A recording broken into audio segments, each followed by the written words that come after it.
Excited to have Jonathan Newar on the program to talk captain experiences. It was a unique vertical that I ran into. Is doing a great job from SEO standpoint. Jonathan's the CEO. Essentially, captain experiences is a booking. I'll let you describe it. Yeah, it's like Airbnb for booking outdoor sports guides. Nice. Oh, sports guides. So you're not just fishing. So focus first on fishing, and we have done a small pilot into Texas hunting, but the vision has always been to expand across all outdoor sports. Makes sense. Good brand name for that. I'm guessing you were thoughtful there in terms of the brand name. Yep, appreciate it. Yeah. And I mean, I like your overall site. You're clearly building. I heard you just raised a round and announced today. Congrats. Yeah, thank you. Appreciate it. Yeah, just raised announced a $2 million round led by Bullish out of New York. So they're awesome consumer investors, invested in Warby Parker, Peloton, Harry's, a number of others. So that's a great list of people in your original round. There were some other really credible investors people have heard of. Who were those people? Yeah, so previously raised a round led by Adam Besvinick at Looking Glass Capital, and then had a number of others in there. Andrew Chen at A16Z came in. Cantran at Goodwater. He was formerly the head of engineering at HipCamp and Sonder. Had a number of other, fantastic investors, and they've all been super valuable to us, and just helping to speed up the learning curve and all that good stuff. In those specific investors, did you have a deliberate process of going towards other kind of HipCamp stands out as an outdoor experience brand? Yeah. Did you literally pitch those people or get connected to them? Yeah. So we've always been looking for investors that map to what we're building and have experience with consumer marketplaces, two-sided marketplaces, bonus points for being in travel, bonus points for being in the outdoors. And so Can is one of those investors that really checked a number of boxes for us. Nice. Well, I mean, before we get into the nitty-gritty, I got to ask, what's the biggest fish you've ever caught? Yeah, so the biggest fish I've ever caught, it had to be probably like a 35-pound striper off of Cape Cod. Do we have a photo of that? We can put yes, I can send a photo. We'll show that now if you go to YouTube or the show notes. Yeah, definitely. That was a couple summers ago. I was actually fishing with my fiance, my mom, my stepdad. And so that was a pretty crazy fish to catch because, when you go out with a guide, it's a different story, right? They're out there every day. They're professionals. They're known for putting you on fish. Fishing with my mom and stepdad is not always that successful. Right. Nice. So that one really came out of nowhere, and it was super exciting to see and reel in. I'm trying to imagine can you give me a little context? It was probably like something like this. Okay. Nice. I mean, maybe not a huge fish by anyone's standards, but another still one a nice is swim. Yeah. So we were out 2 summers ago on the Big Island in Hawaii. And I was actually on the drone, getting content for the site. Maybe a good segue. Okay. But my brother reeled in a 750-pound blue marlin. So that thing was, I can't even stretch that wide. How? We have a picture of that one too. Yeah, How no long doubt. was that battle? That was probably over an hour. Yeah. On heavy tackle, and we're backing down the fish, which, helps you gain line. So basically the boat's moving in reverse to, narrow the gap between you and the fish. And it still took an hour. So that was a beast from the deep, no doubt. Well, I don't know how to segue that into SEO, but SEO is a long game. Yeah, there you go. Quality Big wins. Things take time. You have a finance background, correct? So so started my career in oil and gas investment banking, and then went and worked in-house for an exploration and production company called Wild Horse Research. And I read it that you originally thought of the company when you were trying to book a boating trip, and it was painful, right? Yeah. So the oil and gas company sold, and I said, hey guys, we always talk about it. Let's finally book that fishing trip. And they said, great job, Jonathan. You just nominated yourself to book us all a fishing trip. So from there, it's like, okay, you're on. Grew up fishing my whole life. Always knew that booking these sorts of things was a mess. And so I was back to square one. I Googled it. I Googled Galveston fishing charters. And it was that quintessential founders moment, that slap in the face where I just said, hey, if you can book an Airbnb or call an Uber, what's wrong with fishing? Why do I have a 6-page Google Doc of, boat prices, guide names, target species, all these different things?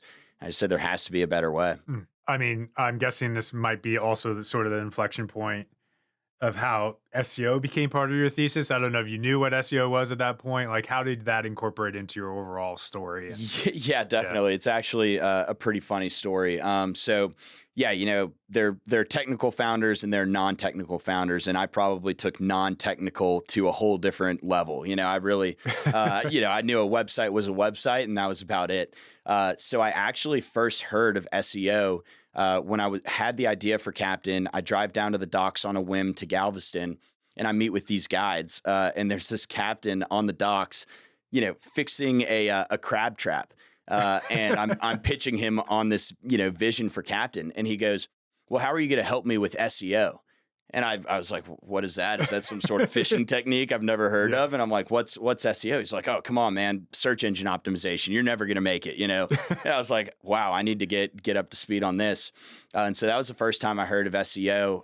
And then, meeting with mentors and advisors, it just kept coming up, right? So, trying to book a travel experiences platform, everyone would say, hey, SEO is natural. You've got to get into SEO.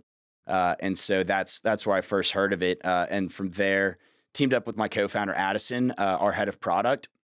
And it was pretty funny. Our understanding was so elementary that we said, hey, everyone in terms of SEO is saying that we need a lot of content on the site. So, hey, we're going to pause everything business-wise. And at this point, we're doing everything, calling customers, onboarding guides. We paused everything for content week. So we just blogged and wrote all of these landing pages. And then we stopped and we said, hey, maybe this is going to work. And pretty crazy, but actually it did work. A lot of that content week work, paid off and our pages started to rank. But then we realized, hey, content is not just a week long thing, right? You've got to spend 24/7 on it. But that's sort of how we learned. Yeah. How did you come to the idea of doing this kind of? It almost sounds like a hackathon for content. Exactly. Yeah. Why did you? What was the kind of inflection point where you're like, this matters so much, we need to stop everything and do this for a week? Well, yeah. I mean, it very quickly came to demand side marketing and acquiring adventures, as we call them, or demand side customers. So eyeballs, site traffic, that sort of thing. And on a shoestring budget, in the early days, you can't really spend on advertising or anything like that that's not paying back pretty immediately. And so we said, hey, we don't have the funds. We don't really have the time either. So that's why we just condensed it into a week. And we said, hey, what we do have is effort. So let's just roll up our sleeves and write a ton of landing pages ourselves. So it's really just necessity. And that was an SEO play, or some of it kind of indirectly, or was it a paid play? Or no, definitely an SEO play. Yeah. And so, we've just sort of been climbing the learning curve, day by day. And now I would say I'm pretty, SEO literate. But to be dangerous. Yeah, exactly.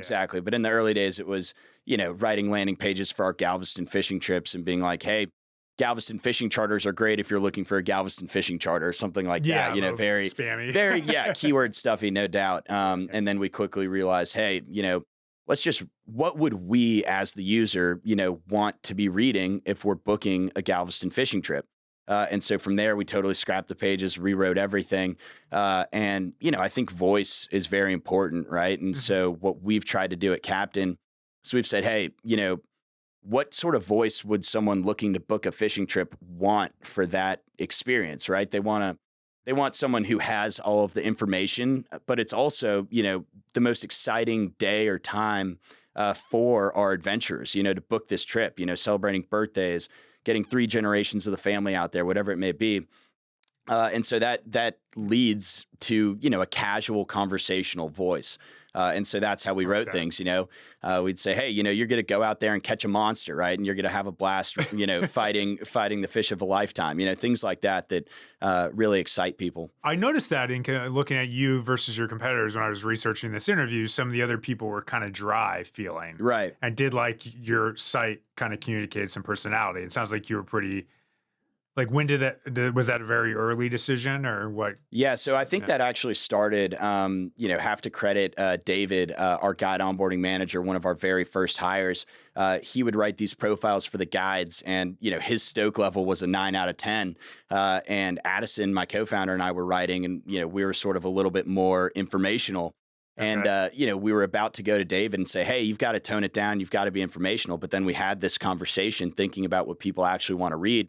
And we looked at the pages that David was writing and they were taking off. And we said, hey, 9 out of 10 Stoke level is where we need to be.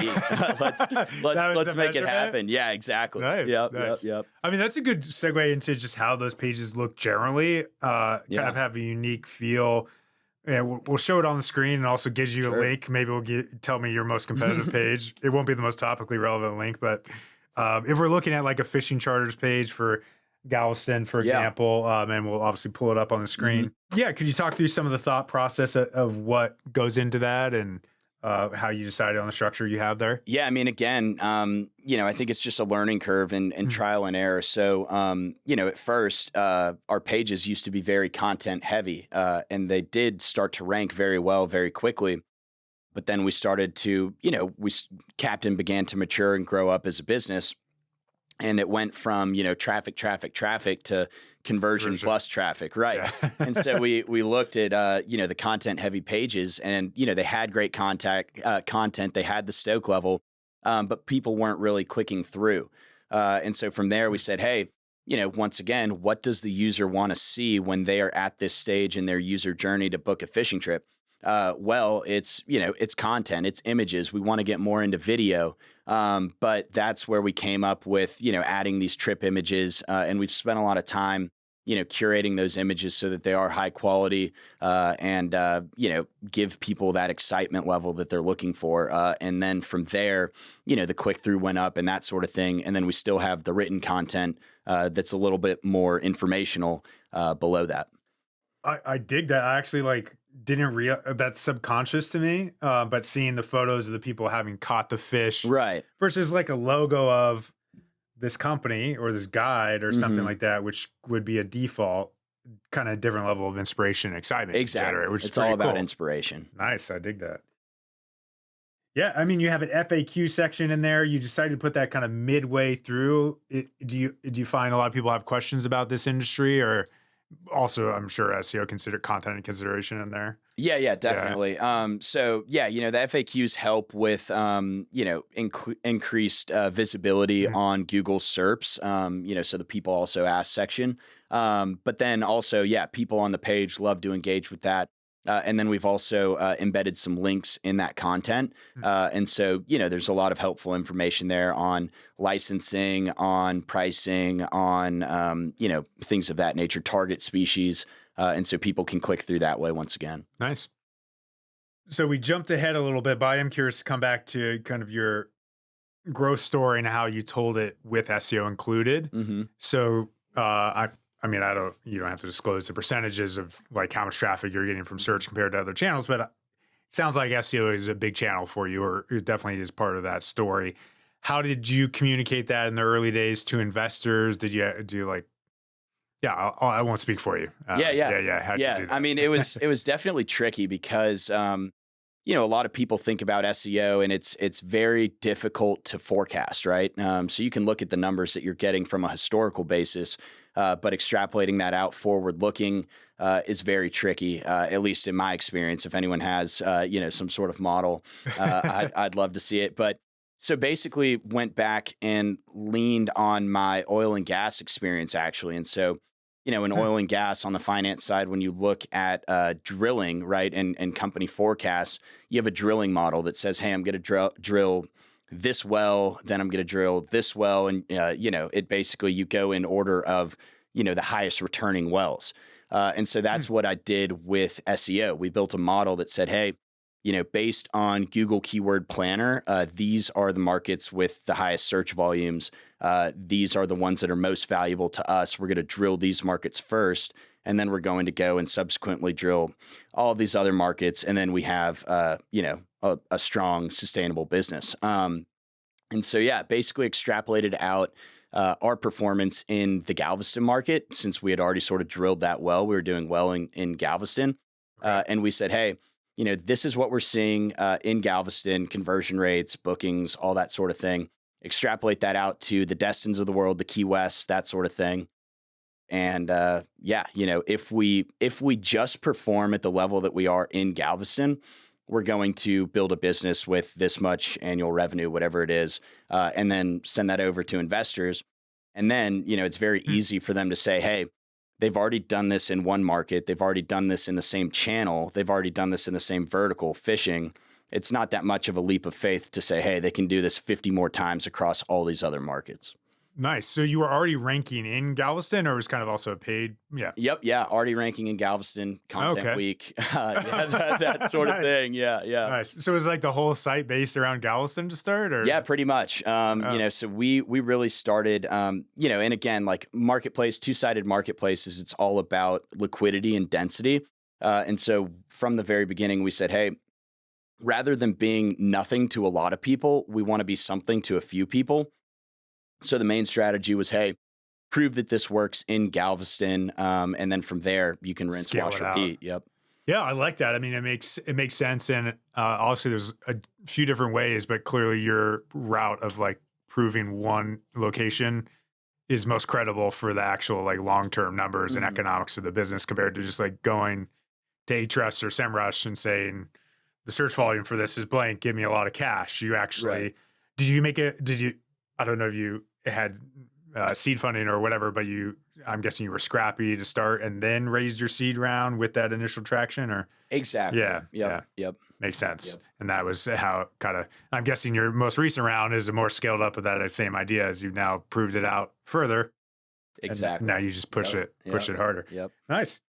Well, I know from your company structure as a growing business. So is that technically your Series A or C? Yeah, I mean we're pre-Series A. Pre-Series A makes sense. And one thing that I think is an interesting choice for growing companies, and I find it compelling, selfishly a little bit, of how companies structure themselves. Like you could hire a head of SEO if you know SEO is pretty important to you. You could hire a director of growth and have them sort of be solid at SEO, or maybe that's their background.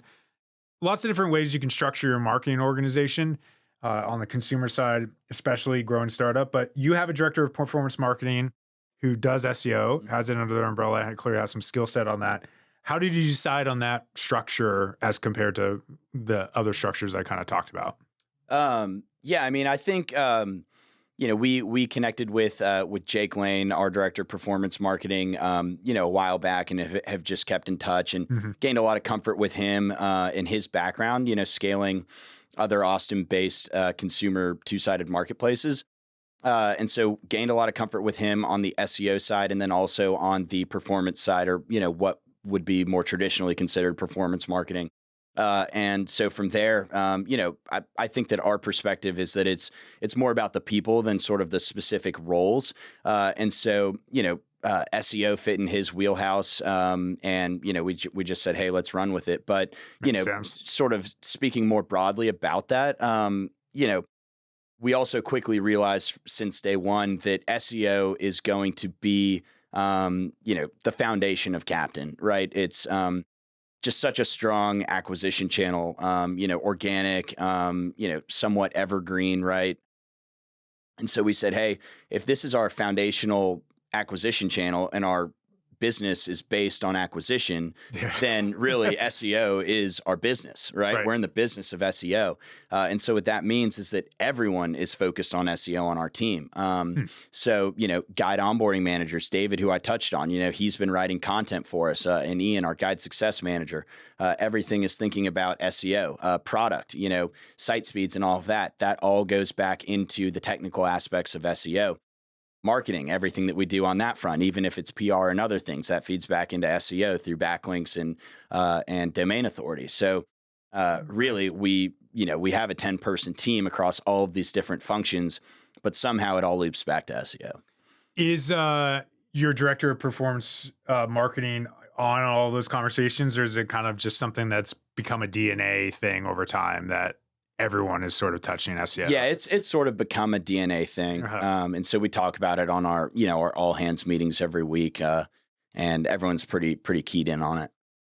I like that. It actually, we had a conversation with the director of marketing at Intel. I'm going to forget his name off the top of my head, but he's really strong. And one of the things he mentioned about getting things done internally was just kind of like building like company stories around it. Yeah. You like write blog Right. posts. It sounds like that's essentially you have this reoccurring company story around a weekly update on search. It sounds like Yeah, it's part of your all hands. pretty much. Yeah, yeah. And I mean, another big thing is just in terms of like organization. While we're on the topic, we had previously run, those weekly meetings based on KPIs, and so we had a 300 row long, sheet of KPIs, and all of them mattered to us. But since then, we've implemented the OKR process, objectives and key results.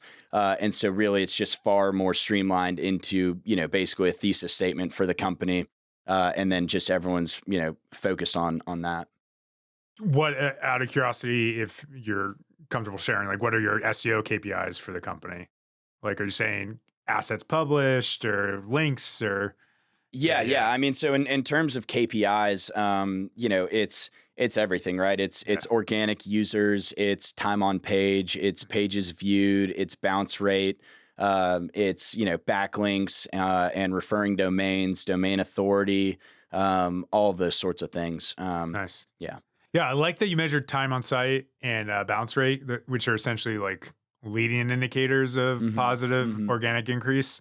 Which, if you just measured, hey, my traffic's going up, you can miss this kind of like deep hole in your boat. Right. No pun intended. I like it. And, again, back to the landing pages, those KPIs inform the change to make things more visual, increase time on page and that sort of thing. Makes sense. Yep. So, I mean, you talked about the strength of your director, and I love that idea, like, especially for early stage startup, but it's really about the people and going into the strengths as compared to forcing a role kind of thing.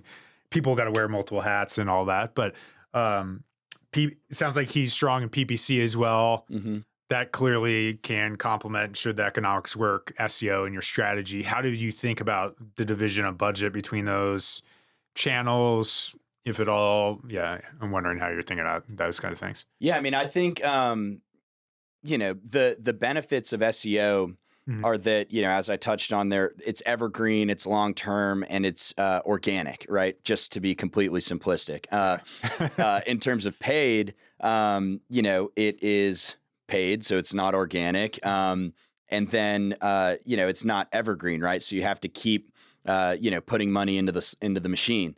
But the benefits of paid are that it is immediate, right? So you can flick the switch relatively quickly and begin, ramping up that channel. And so that's how we sort of think of them, is in that they're very complementary in terms of the time horizon. So you can ramp up paid right away while your organic is, ramping up. And then, hopefully the thought is that you can pare back once the SEO has taken over. Makes sense. Yeah. One of the things I often recommend to newer startups is like, they don't always have the runway to start ranking before the next round is raised. It sounds like you guys were sort of scrappy. I think you've been ranking solidly for a while.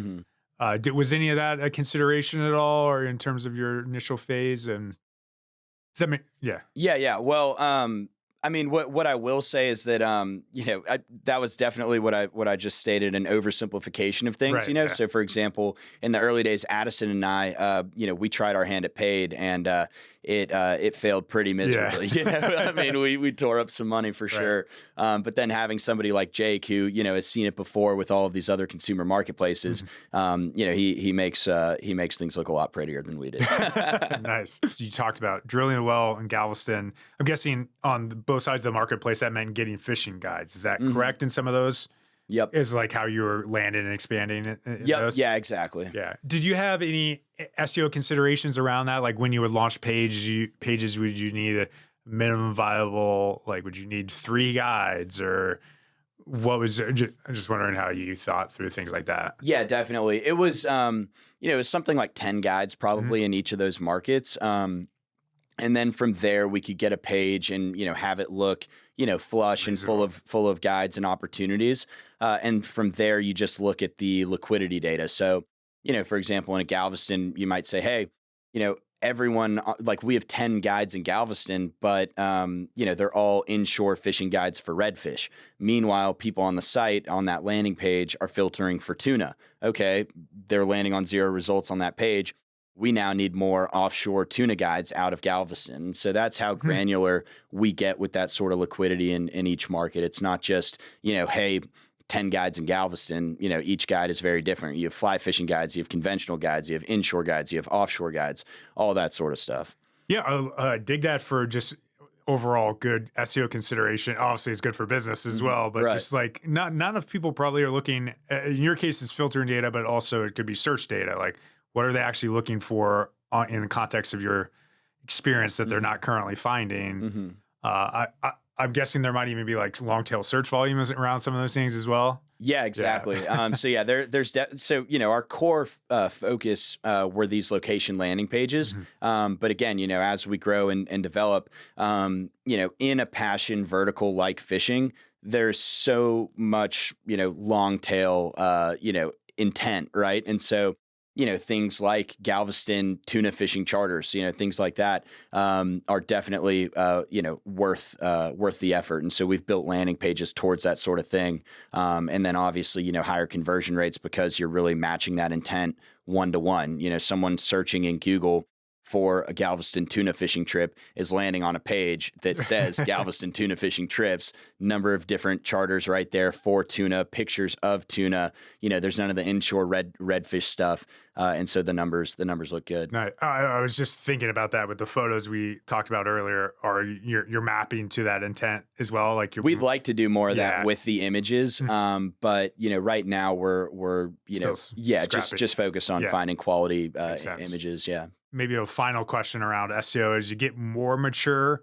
Is there any new ways you're thinking about the maturity of the model, or also how you enter or strategizing on entering new markets? I think you mentioned you just started a hunting vertical in terms of that kind of thing. Yeah. So we just launched our hunting vertical in Texas this fall, and what's really exciting about that is that not only is there a ton of overlap on the demand side, which might be obvious, right? Yeah. In terms of audience overlap. There's also a lot of overlap on the supply side. So a lot of our fishing guides in Texas also offer those hunting trips in, the fall and winter months. And so we were able to launch that new vertical solely with our existing supply base that we already had. Scales nicely. Yeah. But then otherwise it's, very similar strategies in terms of content, landing pages, that sort of thing. You just, replace rods and reels with shotguns and shells and boats with blinds, and boom, you've got duck hunting. Nice. That's you clearly got a strategy that's building and going well. So that's awesome. It's been a lot of fun. It really is. Nice. Well, this is a great story, Jonathan. I thought it was worth sharing because it's also unique. I mean, I hadn't heard of your website until I came across it. We were connected, and I think it's kind of an interesting SEO model. And it sounds like, you ran into a big SEO opportunity here, and it looks like you're doing a great job on it. So also go check out Captain Experiences. Anywhere else or anything else you'd recommend people do to check you guys out? No, really just, hit the site, give us that direct traffic. should benefit Go on our some SEO. trips, yeah. Share a link or two. But no, Ross, really appreciate it. It's been fun and happy to share. Yeah, thanks for coming on.